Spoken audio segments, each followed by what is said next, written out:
Hello friends, welcome to my YouTube channel IAS gateways. इस video में Indian standard code 10262 2019 को detail में discuss करूंगा। सो बेसिकली ये इस सीरीज का पार्ट 2 वीडियो है। पुराने वीडियोस के लिए आप मेरी प्लेलिस्ट पे जाकर देख सकते हो। और सबसे इंपॉर्टेंट चीज कि जब भी आप इस वीडियो को देखें तो you should always go through IAS 456 video series so that आपको जो अंडरस्टैंडिंग है वो बेटर होगी। वहां पे मैंने बहुत ही डिटेल में आपको चीजें एक्सप्लेन करने की कोशिश की है। सो बेसिकली इस पार्ट में मैं आपको कवर करूंगा कि हमारी जो मिक्स प्रोपोर्शनिंग है कंक्रीट के लिए, किसी भी ग्रेड के लिए जब आप डिजाइन कर रहे हो कंक्रीट को, तो क्या हमारा प्रोपोर्शनिंग रहेगा, उसके लिए हमें क्या क्या बेसिक डाटा रिक्वायर्ड है बिफोर द मिक्स डिजाइन। आप मिक्स डिजाइन करने जा रहे हैं किसी भी ग्रेड ऑफ कंक्रीट के लिए, तो क्या डिटेल्स आपको चाहिए, क्या डाटा चाहिए आपको फील्ड से, वो हम लोग इस वीडियो में कवर करेंगे जो IAS 10262 से गवर्न है। पहले कुछ प्रोविजंस थे जो 2009 के वर्जन में थे, बट जो लेटेस्ट वर्जन है 2019 और उसके बाद जो सेकेंड रिवीजन हुआ है इसका, वो हम लोग वन बाय वन डिस्कस करेंगे। सो बेसिकली अगर हम जस्ट थोड़ा सा बैकग्राउंड पे अगर बात करें कि सपोज अगर हमें कोई भी ग्रेड की कंक्रीट डिजाइन करनी है, सपोज एक हमारे पास ब्रिज है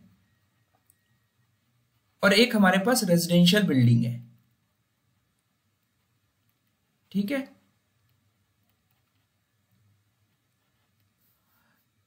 और ब्रिज के किसी कंपोनेंट में या रेजिडेंशियल बिल्डिंग के किसी कंपोनेंट में आपकी M25 ग्रेड की कंक्रीट होनी है, ठीक है। दोनों मान लेते हैं कि they are having same grade of concrete.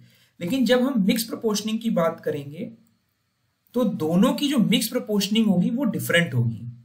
ऐसा नहीं होगा कि जो आपने प्रोपोर्शनिंग इस ब्रिज में यूज करने के लिए M25 ग्रेड की यूज की है वही आप इसमें भी अप्लाई कर पाओ। That will not be applicable because of certain conditions are required which needs to be fulfilled. And जो हमारी सिचुएशन है जहां पर आप कंक्रीट को यूज करने वाले हो, उसकी प्लेसिंग कंडीशंस क्या है, वहां की वर्केबिलिटी रिक्वायरमेंट्स क्या है, स्ट्रेंथ रिक्वायरमेंट्स भले ही सेम है, लेकिन जो वर्केबिलिटी रिक्वायरमेंट्स और जो डिग्री ऑफ क्वालिटी कंट्रोल, जो एक्सपोजर कंडीशंस हैं, वो सारी अलग होने की वजह से जो प्रोपोर्शनिंग होगी दोनों में कि किस प्रोपोर्शन में आपको वाटर, सीमेंट और एग्रीगेट डालना है, वो दोनों में अलग अलग होगा। तो यहां पर ये इंपॉर्टेंट हो जाता है कि जो मिक्स प्रोपोर्शनिंग है, जब आपको ये पता है कि ब्रिज में आपको M25 की यूज करनी है, तो जब आप डिजाइन करने जाओगे तो आपको कुछ एक बेसिक डाटा चाहिए। तो सबसे इंपॉर्टेंट चीज ये आ जाती है कि ब्रिज जहां पर भी आप बना रहे हो, तो सबसे पहले आपको कुछ चीजें आइडेंटिफाई करनी होगी कि आप किस टाइप की सीमेंट यूज करोगे, आप एग्रीगेट्स कहाँ से लेके आओगे। जो बेसिक कंपोजिशन तो आपका यही है, 3 चीजें हैं, सीमेंट, एग्रीगेट और वाटर, ठीक है। तो इनके सबसे पहले तो सोर्स आपको फिक्स करने पड़ेंगे, और बिकॉज सोर्स से आप उनकी कैरेक्टरिस्टिक्स निकाल पाएंगे। तो जो सोर्स होगा उसके अकॉर्डिंग वहां पे कैरेक्टरिस्टिक्स होंगी। सीमेंट होगा, उसका ग्रेड होगा, तो किस ग्रेड की आपको यूज करना है, तो सब्सिक्वेंटली किस ग्रेड की यूज करना है वो डिपेंड करेगा कि आपको आपकी रिक्वायरमेंट्स क्या है, क्या एक्सपोजर कंडीशन है, ठीक है। और फिर वाटर किस टाइप का है, उसकी pH वैल्यू क्या है, उसकी केमिकल प्रॉपर्टीज क्या है, तो वो सारी चीजें देखते हुए आपको ये बेसिक इंग्रेडिएंट्स के हमें सोर्स आइडेंटिफाई करने हो कि आप पानी कहाँ से उठा रहे हो, कहाँ से जब आप कंक्रीटिंग एक्चुअल में करोगे साइट पे तो कौन सा वाटर यूज करोगे। तो बेसिकली जब आप लेबोरेटरी में मिक्स डिजाइन करके लाएंगे तो 2 स्टेजेस होती हैं बेसिकली। जब भी आप मिक्स प्रोपोर्शनिंग करोगे तो मिक्स डिजाइन के लिए आपको सैंपल्स कलेक्ट करने होंगे। जो भी आपका प्रपोज्ड है, प्रपोज्ड इंग्रेडिएंट्स हैं, वो आपको उठाने पड़ेंगे। वो सैंपल्स आप क्या करते हो, लेबोरेटरी भेजते हो। लेबोरेटरी भेजते हो, वहां पर आपकी IAS 10262 2019 कोड के अकॉर्डिंग आपकी मिक्स डिजाइन, मिक्स प्रोपोर्शनिंग निकाली जाती है with certain assumptions and certain inputs. साथ ही साथ जब आप इसको फील्ड में लेके जाते हो तो that is not directly used, ठीक है। ये एक इंपॉर्टेंट चीज हो जाती है कि जो लोग फील्ड इंजीनियर्स हैं उन्हें पता होगा कि जब आपने लेबोरेटरी में डिजाइन कराई, एंड हम ये लोग डिमांड करते हैं कि वो जो लैब होगी जो डिजाइन करके देगी that should be NABL approved. NABL is basically a certification, national accreditation certification, जो लैब्स डिजाइन करके दे रही हैं, जो प्रोपोर्शनिंग आपको डिजाइन सपोज 1:2, 2.5:3.8 इन्होंने कोई मिक्स डिजाइन करके दी आपको, तो ये मिक्स डिजाइन की प्रोपोर्शनिंग जो है वो डायरेक्टली आप फील्ड पे नहीं लगा पाओगे, बिकॉज जब आप फील्ड पे जा रहे हो तो जो आपके ये सोर्स मटेरियल्स हैं इनकी कंडीशंस एग्जैक्टली वो नहीं होगी जो एग्जैक्टली कंडीशन आपने लेबोरेटरी में मिक्स डिजाइन करते समय यूज की होगी। तो सर्टेन एडजस्टमेंट्स आर रिक्वायर्ड, ठीक है, और वो एडजस्टमेंट्स आपके लिए फिर से आप ट्रायल मिक्स करते हैं। तो इसी वजह से ये कहा जाता है कि जो भी आपकी लैब से मिक्स डिजाइन, मिक्स प्रोपोर्शनिंग होकर आ रही है, फील्ड में यूज करने से पहले आपको ट्रायल मिक्स करना पड़ेगा, और ट्रायल मिक्स के बाद जो 7 डेज और 28 डेज की कंप्रेसिव स्ट्रेंथ आएगी, उसके बेसिस पे आप जज करोगे based on the acceptance criteria, ये डिसाइड करोगे कि आपकी जो मिक्स प्रोपोर्शनिंग आई है वो एक्सेप्टेबल है या नहीं हो, अदरवाइज आप उसको अलाउ नहीं करोगे फील्ड में यूज करने के लिए। तो ये बेसिक अंडरस्टैंडिंग आपके होनी चाहिए कि आप मिक्स प्रोपोर्शनिंग जो आप लैब में कर रहे हो, जहां पे आप सर्टेन अजम्पशंस ले रहे हो कि आपका एग्रीगेट जो होगा वो सैचुरेटेड सरफेस ड्राई कंडीशन में होगा, ठीक है, बट फील्ड पे जब जाओगे तो there will be certain moisture on the surface of the aggregates, जिसके लिए आपको सर्टेन एडजस्टमेंट्स करने पड़ेंगे। और भी बहुत सारे फैक्टर्स पैरेलली काम करते हैं जो कि हम लोग जब फर्दर डिस्कशन करेंगे इस वीडियो में तो आपको समझ में आ जाएंगे। तो अब आते हैं कि जब आप लेबोरेटरी में आपने सैंपल भेजा तो देयर आर सर्टेन डाटा जो आपको लेबोरेटरी वाले को इन्फॉर्म करना होगा, साथ ही साथ कि भाई हमारा कहां पर आपको कंक्रीटिंग करनी है, क्या एक्सपोजर कंडीशंस है वहां की, बिकॉज लेबोरेटरी वाले को हो सकता है ना पता और and he makes wrong assumptions. तो data has to be provided by the client, जो अथॉरिटी है वो उसको इनपुट देगी कि उसकी डिजाइन रिक्वायरमेंट्स क्या है। तो क्या मिनिमम डाटा आपको चाहिए मिक्स डिजाइन के लिए, वो हम लोग इस वीडियो में डिस्कस करें। तो सबसे पहले जो क्लॉज 4 है IS 10262 का, ये कहता है कि डाटा फॉर मिक्स प्रोपोर्शनिंग, ठीक है, मिक्स प्रोपोर्शनिंग का मैंने आपको पहले भी एक्सप्लेन किया था जो फर्स्ट पार्ट था वीडियो में, और इसमें कहता है कि the following data required for mix proportioning of a particular grade of concrete, ठीक है, जिसमें सबसे पहली रिक्वायरमेंट है कि हमारा ग्रेड का डेजिग्नेशन क्या है। इसका मतलब ये हुआ कि आपको किस ग्रेड की कंक्रीट चाहिए ये आपको बताना पड़ेगा, M25 की चाहिए, M20 की चाहिए, ठीक है। तो this is basically based on the strength requirement की स्ट्रक्चरल रिक्वायरमेंट आपकी क्या है, उसके हिसाब से आपको ये ग्रेड डिजिग्नेशन डिफाइन करना पड़ेगा। तो ये आपको चाहिए। उसके बाद जब आपने ग्रेड डिजिग्नेट कर दिया तो आपको ये भी डिफाइन करना पड़ेगा कि पर्टिकुलर उस एरिया में किस टाइप की सीमेंट यूज होनी है, आपको किस सिचुएशन, किस अंडर वाटर यूज करना है, आपको सी वाटर के नियर यूज करना है। तो depending upon various exposure condition and site conditions आपको ये डिसाइड करना होगा कि किस टाइप की आपको सीमेंट यूज करने वाले हो। तो टाइप ऑफ सीमेंट आपको बताना होगा और ग्रेड ऑफ सीमेंट बताना होगा, ठीक है। आपको PPC यूज करना है, आपको OPC यूज करना है, और OPC यूज करना है तो आपको 43 ग्रेड की यूज करना है या 53 ग्रेड की यूज करना है, तो वो आपको इन्फॉर्म करना है आपको जो लैब है उसको, ठीक है। तो these will be basic requirements जो लैब को लेबोरेटरी में चाहिए होंगे मिक्स डिजाइन करने के लिए, ठीक है। हम लोग प्रेफरेबली जो मिक्स डिजाइन है वो जो इनिशियल प्रिलिमिनरी मिक्स डिजाइन है वो साइट पर नहीं करते हैं, वो लेबोरेटरी में होती है, फिर आके हम लोग ट्रायल मिक्सेस करते हैं, उसमें एडजस्टमेंट्स करते हैं, then we use in the actual execution work. फिर थर्ड आइटम है कि हमारा जो भी कंक्रीट होने वाली है उसमें हमने maximum nominal size of aggregate क्या रखा है, ठीक है। तो maximum nominal size of aggregate मैंने IS 456 की वीडियो सीरीज में आपको एक्सप्लेन किया था कि there are basically 3 nominal maximum size of aggregate, और ये हमारे बहुत सारे फैक्टर्स को गवर्न करते हैं। तो ये हमको डिफाइन करना पड़ेगा कि जो आप कंक्रीट बना रहे हो उसमें आपने मैक्सिमम साइज ऑफ एग्रीगेट क्या रखा है, ठीक है। And these are as per IS 383 का हमारे पास कोड है, उसके अकॉर्डिंग आप इनकी प्रॉपर्टीज डिफाइन करते हो। उसके बाद मिनिमम वाटर सीमेंट रेशियो और maximum water cement ratio, these are based on the strength and durability requirements, ठीक है। ये स्ट्रेंथ और ड्यूरेबिलिटी रिक्वायरमेंट्स हमारी क्या है, उसके अकॉर्डिंग आपका जो मैक्सिमम वाटर सीमेंट रेशियो या सीमेंटेशियस मटेरियल का रेशियो है वो आपको डिफाइन करना है, बिकॉज जो कि फर्दर हमारा एक्सपोजर कंडीशन से गवर्न होगा।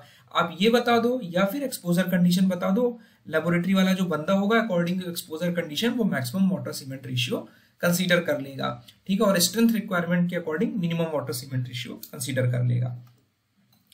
उसके बाद आपका आता है कि जब आप जहां पर भी आप कंक्रीट यूज करने वाले हो, सपोज आप ब्रिज की सब स्ट्रक्चर में कंक्रीटिंग कर रहे हो तो वहां का जो आपका वर्केबिलिटी रिक्वायरमेंट है अलग होगा। आप स्लैब में रेजिडेंशियल बिल्डिंग में करने वाले हो तो वहां का आपका अलग होगा। जो पेमेंट्स में आप कंक्रीट करने वाले हो वहां का अलग होगा। तो डिपेंडिंग अपॉन कि जो जब प्लेस कर रहे हो तो वहां की वर्केबिलिटी रिक्वायरमेंट क्या होगी। वर्केबिलिटी रिक्वायरमेंट अगर स्लम वैल्यू के फॉर्म में बात करें तो हम देखते हैं कि 25 mm वैल्यू स्लम चाहिए, या प्लेसिंग के समय आपको 100 mm चाहिए, ठीक है। तो डिपेंडिंग अपॉन दी रिक्वायरमेंट आपको क्या वर्केबिलिटी चाहिए, जो कि बेसिकली फंक्शन होता है दो चीजों का। आपका मेथड ऑफ जो वर्केबिलिटी है, this is a function of placing and compaction conditions, ठीक है। फिर आपको ट्रांसपोर्टेशन टाइम क्या लग रहा है कि आप सपोज आपने अपना जो बैचिंग प्लांट है वो यहाँ पर लगाया है एंड आपको कंक्रीट यहाँ पर करके ले जानी है, तो यहाँ से लेके यहाँ तक आपको ट्रैवल करने में जो टाइम लग रहा है, बिकॉज यहाँ पे आपका there will be loss of workability, ठीक है।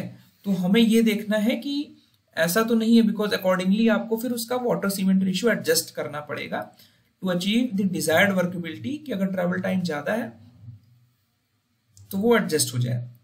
उसके बाद डिग्री ऑफ साइट कंट्रोल, ठीक है। Site control is basically the किस लेवल का आप क्वालिटी कंट्रोल रख पा रहे हैं साइट पे। तो depending upon the quality control या डिजायर्ड कंट्रोल कि हम किस लेवल का कंट्रोल चाह रहे हैं, ठीक है, गुड या फेयर के टर्म्स में लिखा जाता है।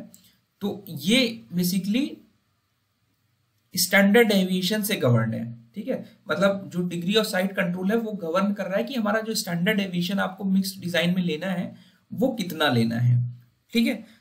इसके बारे में मैं IS 456 में डिटेल में बात कर चुका हूं आपसे, ठीक है। फिर उसके बाद आता है कि कोर्स एग्रीगेट। मैंने आपको बताया कि जब आप कंक्रीट करने वाले हो तो आप नियर बाई देखोगे आपके पास कहाँ कहाँ सोर्स अवेलेबल है, किस टाइप के कोर्स एग्रीगेट्स अवेलेबल हैं, उस पर टेस्टिंग होगी पहले एग्रीगेट्स की। फिर हम जब सोर्स सिलेक्ट कर लेंगे कि हमारा एग्रीगेट जो हम यूज करने वाले वो एडिक्वेट है, तो हम फिर वो एग्रीगेट सिलेक्ट करके उनकी प्रॉपर्टीज के साथ वो एग्रीगेट सिलेक्ट करके भेज देंगे लेबोरेटरी में, और वो टेस्टिंग करेगा उन एग्रीगेट्स की, कोर्स एग्रीगेट हो या फाइन एग्रीगेट्स है, कि वो हमारे जो IS 383 की रिक्वायरमेंट्स है कंक्रीट में जब उसे यूज कर रहे हैं तो वो उसको कॉम्प्लाई कर तो रहा है या नहीं कर रहा है। अदरवाइज वो कोर्स एग्रीगेट या फाइन एग्रीगेट रिजेक्ट कर देंगे, हम उसे हम कंक्रीट में यूज नहीं करेंगे। और वो लेबोरेटरी वाला बंदा कॉन्ट्रैक्टर या क्लाइंट को इन्फॉर्म करेगा कि दी जो एग्रीगेट्स के सैंपल आपने भेजे थे इनकी प्रॉपर्टीज जो है दे डजंट सूट द रिक्वायरमेंट्स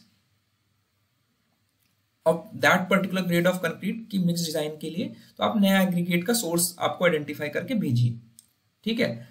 तो ये आपके aggregate angular, sub angular, gravel with some crushed particles, rounded gravels, manufactured coarse aggregate भी आपके यूज हो सकते हैं। मैन्युफैक्चर्ड का मतलब है कि आप नेचुरली एग्रीगेट्स अवेलेबल है। मैन्युफैक्चर्ड का मतलब आपने कोई भी क्वेरी प्लांट लगा के, क्रशिंग प्लांट लगा के वहां पर आप बड़े बड़े रॉक्स से उसको क्रश करके ग्रेडेशन जो आपको डिजायर्ड है वो ऑब्टेन करके आप मैन्युफैक्चर कर रहे हो, ठीक है।